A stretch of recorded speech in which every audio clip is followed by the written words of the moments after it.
বন্ধুসকল, আজি বিশেষ এটা কাৰণত বীৰ লাচিত সেনা অসমৰ কেন্দ্ৰীয় সমিতিৰ তৰফৰ পৰা এখন সংবাদমেল আমি আয়োজন কৰাৰ অনুভৱ কৰিলোঁ। মোৰ লগতে উপস্থিত আছে উৎপল দত্ত ডাঙৰীয়া, কেন্দ্ৰীয় সমিতিৰ তথ্যৰ প্ৰচাৰ সচিব। আজি সংবাদমেলত শৃংখল চলিয়া ডাঙৰীয়া উপস্থিত থকাৰ কথা আছিল, কিন্তু শাৰীৰিক অসুস্থতাৰ কাৰণে শেষ মুহূৰ্তত তেওঁ উপস্থিত থাকিব নোৱাৰিলে। বাকী যেই কি নহওক, যোৱা এটা মাহ আমি দেখিছোঁ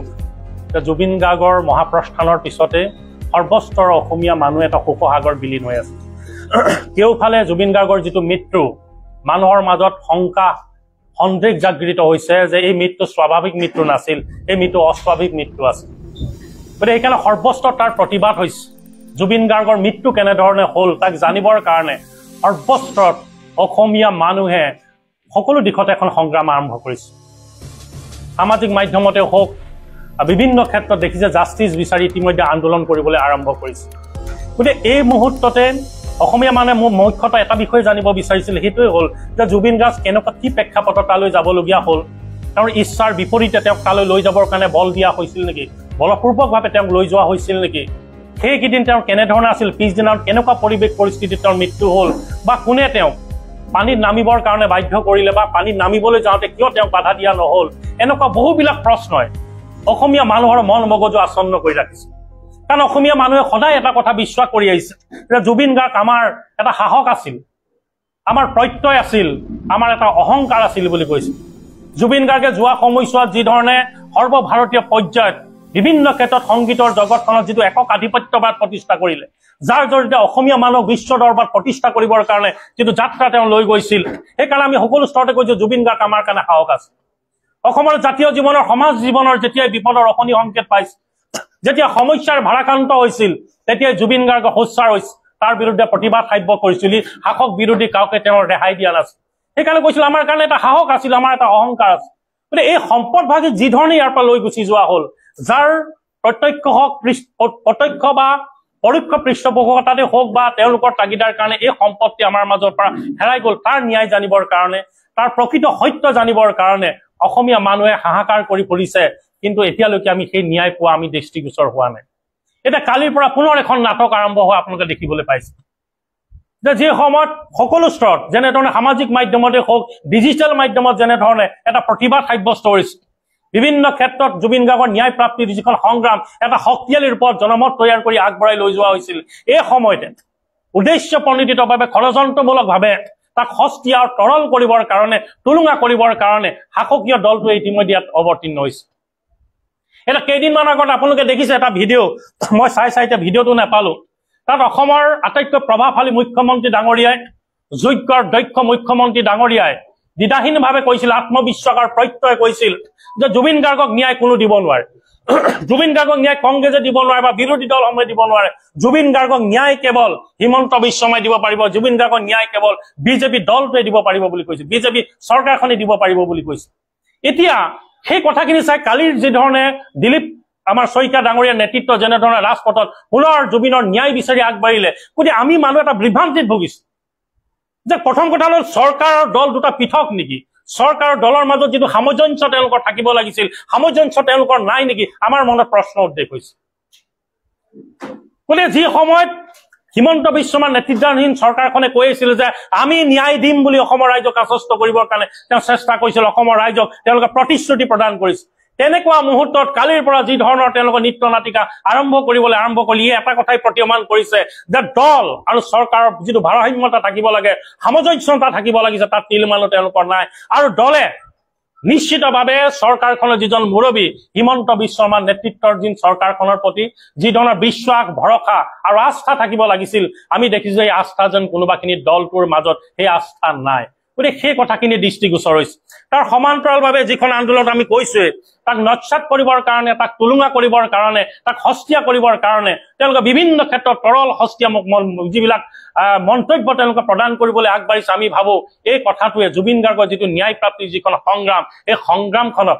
কোনোবাখিনি স্থবিৰ কৰিব, কোনোবাখিনি স্তীমিত কৰিব। গতিকে আমি সেইকাৰণে আৰম্ভণিতে আমি শংকা প্ৰকাশ কৰিছিলো যে জুবিন গাৰ্গৰ যিটো তদন্তৰ যিটো ন্যায় প্ৰক্ৰিয়া, এই তদন্তটো অসম মানে ষ্টেট গভৰ্ণমেণ্টৰ কোনোবা এটা মেচিনাৰী আণ্ডাৰ থকাটো আমি বিচৰা নাছিল। কোনোবা CID কৰিব বা অসম চৰকাৰ নেতৃত্বাধীন কোনোবা SIT যে তদন্ত কৰিব পাৰিব সেই সময়তে আমাৰ শংকা হৈছে, আমাৰ সন্দেহ হৈছে। আৰু সেইকাৰণে তদন্ত এটা নিৰপেক্ষ ৰূপত কৰিবৰ কাৰণে, তদন্ত প্ৰক্ৰিয়াক এটা সফল দিশত লৈ যাবৰ কাৰণে আমি তেতিয়াই কৈছিলো যে এই গোটেই প্ৰক্ৰিয়াটোক কেন্দ্ৰীয় এটা তদন্তকাৰী সংস্থাৰ জৰিয়তে যাতে কৰিব দিবৰ কাৰণে আমি দাবী উত্থাপন কৰিছো। আৰু সেইকাৰণে পুনৰবাৰ আজি সংবাদ মাধ্যমৰ জৰিয়তে এই গোটেই প্ৰক্ৰিয়াটোক CBI তদন্তৰ আওতালৈ আনিবৰ কাৰণে আমি দাবী উত্থাপন কৰিছো। আমি ইয়াতে লিখিছো যে CBI তদন্ত, CID তদন্ত হয় বিশেষ যিবিলাক যুক্তি আমি আজি ইয়াতে লিখিছো। প্ৰথমে স্বাধীনতা আৰু বিশ্বাসযোগ্যতা, জনসাধাৰণৰ আস্থা, আন্তঃৰাষ্ট্ৰীয় তথ্য সংগ্ৰহৰ ক্ষমতা, প্ৰযুক্তিগত দক্ষতা আৰু বিশেষজ্ঞৰ সহায়, গোপনীয়তা আৰু নিৰাপত্তা, আৰ্থিক লেনদেন পৰীক্ষণ, তাড়াতাড়ি যুক্তিসংগত উপসংহাৰ, ছিংগাপুৰ অসম সংঘৰ তদন্ত, এই গোটেই বিষয়খিনি আমি আজি সংবাদ মাধ্যমৰ জৰিয়তে অসমৰ ৰাইজলৈ আমি দৃষ্টিগোচৰ কৰিছো, চৰকাৰক দৃষ্টিগোচৰ কৰিছো। গতিকে জুবিন গাৰ্গৰ যিটো ন্যায় প্ৰক্ৰিয়া, জুবিন গাৰ্গক কেনেধৰণে তালৈ লৈ যোৱা হ'ল, জুবিন গাৰ্গক সেইদিনাখন ইয়ত পাৰ্টিলৈ লৈ যাবৰ কাৰণে তেওঁৰ কেনেকুৱা ধৰণৰ লাগিলে, যি ধৰণৰ ষড়যন্ত্ৰই নহওক বা কোনে তালৈ লৈ গুচি গ'ল, বা তেওঁক চিজাৰ এটেক থকাৰ পিছতো তেওঁৰ যিজন মেনেজাৰ আছিল বা তেওঁৰ লগত জড়িত যিসকল বাদ্যযন্ত্ৰকাৰী আছিল, তেওঁৰ বিশ্বস্ত যিবিলাক সংগী আছিল, তেওঁলোকে কিহৰ কাৰণে তেওঁক পানীত নামিবলৈ দিলে, কিহৰ কাৰণে তেওঁক লাইফ জেকেট নিপিন্ধাকৈ তেওঁক পানীত নামিবৰ কাৰণে সুযোগ সুবিধা কৰি দিলে। এই গোটেই কথাখিনিয়ে অসমীয়া মানুহৰ এটা সন্দেহ ঘনীভূত হৈছে, মানুহৰ মাজত শংকা জাগ্ৰত হৈছে। আৰু মানুহৰ মাজত যিবিলাক সন্দেহ ঘনীভূত হৈছে ই এটা প্ৰমাণ কৰে যে উদ্দেশ্যপ্ৰণোদিতভাৱে কোনোবাই ষড়যন্ত্ৰমূলকভাৱে জুবিন গাৰ্গক অসমীয়া মানুহৰ মাজৰ পৰা লৈ যোৱা হ'ল নেকি, এই শংকা আছে। গতিকে সেইকাৰণে এই গোটেই তদন্ত প্ৰক্ৰিয়াটো যাতে সঠিক ৰূপত যায় তাৰ কাৰণে আমি CBI তদন্ত বিচাৰি আজি সংবাদ মেলখন আমি আয়োজন কৰিলো। তাৰ লগে লগে আৰু এটা বিষয় আপোনালোকক দৃষ্টিগোচৰ কৰিব বিচাৰিছো। কেইদিনমানৰ পৰা জুবিন গাৰ্গ মৃত্যুৰ পিছতে অসমৰ সৰ্বস্তৰ যিটো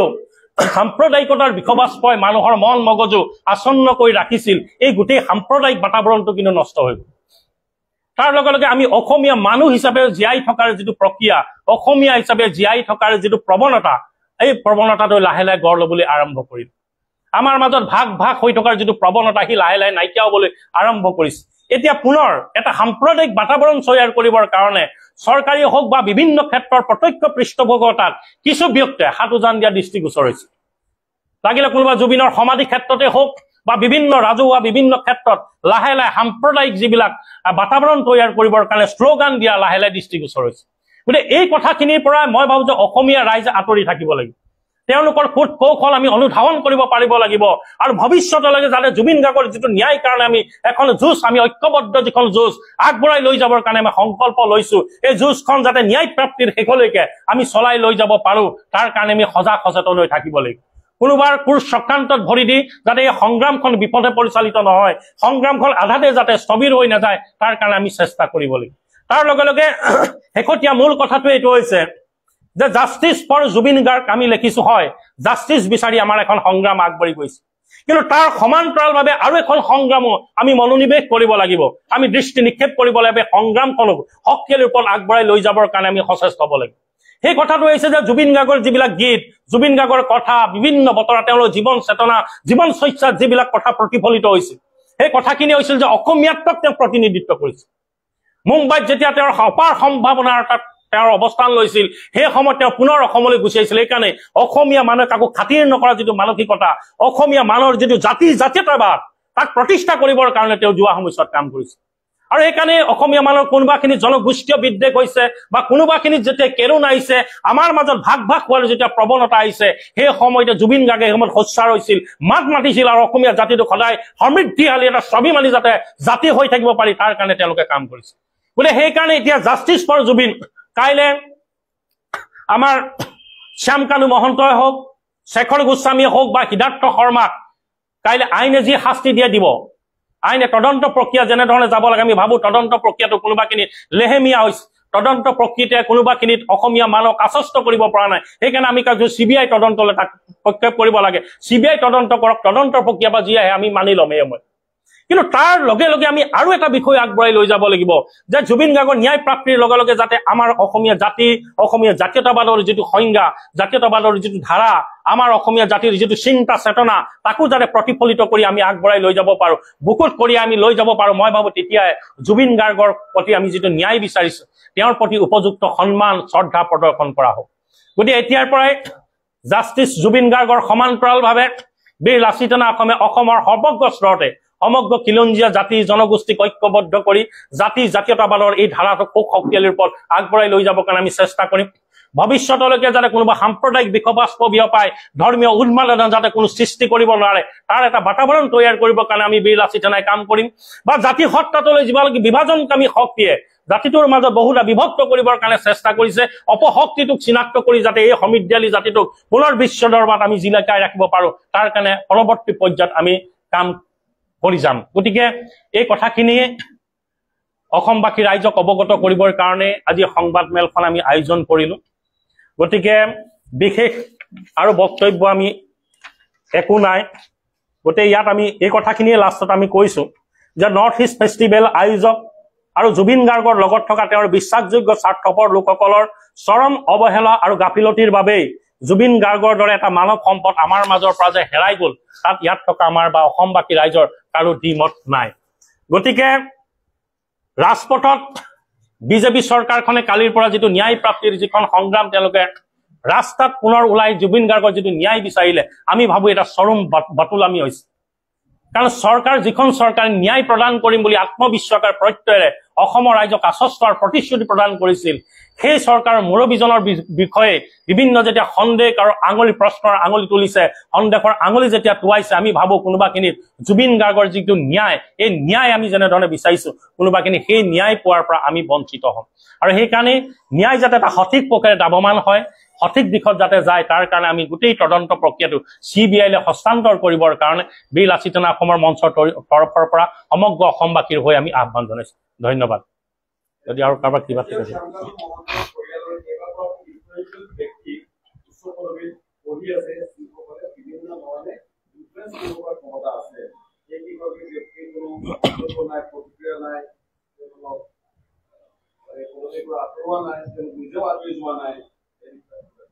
আমি গোটেই কাৰণে তদন্ত প্ৰক্ৰিয়াটো আমি ৰাজ্য চৰকাৰৰ অধীনত এটা বিষয়ত থকাটো আমি বিচৰাই নাছো কাৰণ যেতিয়া তদন্ত প্ৰক্ৰিয়াৰ যেতিয়া আগবঢ়াইছে আৰু তাৰ মাজত দেখিছে বিভিন্ন প্ৰভাৱশালী চক্ৰৰ তাৰ নাম সন্নিৱিষ্ট হৈছে বিভিন্ন প্ৰভাৱশালী ব্যক্তি তাত লাহে লাহে লাহে ইটোৰ লগত প্ৰত্যেকটো আমাৰ চৰকাৰী যন্ত্ৰটোৰ লগতে হওক বা শাসকীয় দলটোৰে হওক বা বিভিন্ন ক্ষেত্ৰত প্ৰভাৱশালী মন্ত্ৰী বিধায়কৰ লগত তেওঁলোকৰ ব্যৱসায়িক হওক বা বিভিন্ন ব্যক্তিগত সম্পৰ্ক তাত আমাৰ দৃষ্টিগোচৰ হৈছে আৰু সেইকাৰণে আমি কৈছিলো যে গোটেই প্ৰক্ৰিয়াটো এটা সঠিক ৰূপে যাবৰ কাৰণে আমি এইকাৰণে CBI তদন্ত আচলতে দাবী উত্থাপন কৰিছো হ'ব বিজেপি আজিও যাত্ৰা চলি আছে আজিও যাত্ৰা আৰম্ভ হৈছে যোৱাকালি নলবাৰীত আছে নলবাৰীত তেওঁলোকে প্ৰকৃত হ'ব লাগে নিশ্চিতভাৱে কালি আপুনি তাত দেখিছে যিসকল জুবিনৰ প্ৰকৃত অনুৰাগী বুলি তেওঁলোকে স্বীকৃতি প্ৰদান কৰিব বিচাৰিছে অনুৰাগীসকলে নিজেই গম নাপায় যে কিহৰ কাৰণে তালৈ আহিছে এটা ৰাজনৈতিক দল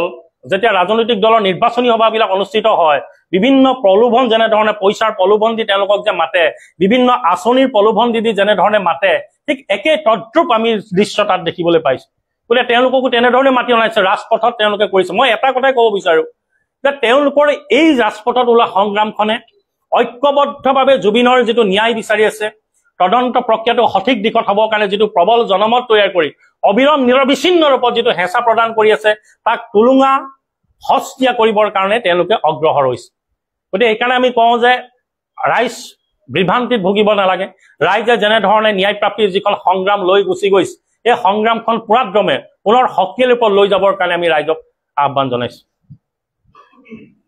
হ'ব ঠিক আছে কিবা কওঁ এইখিনি দি দিয়ক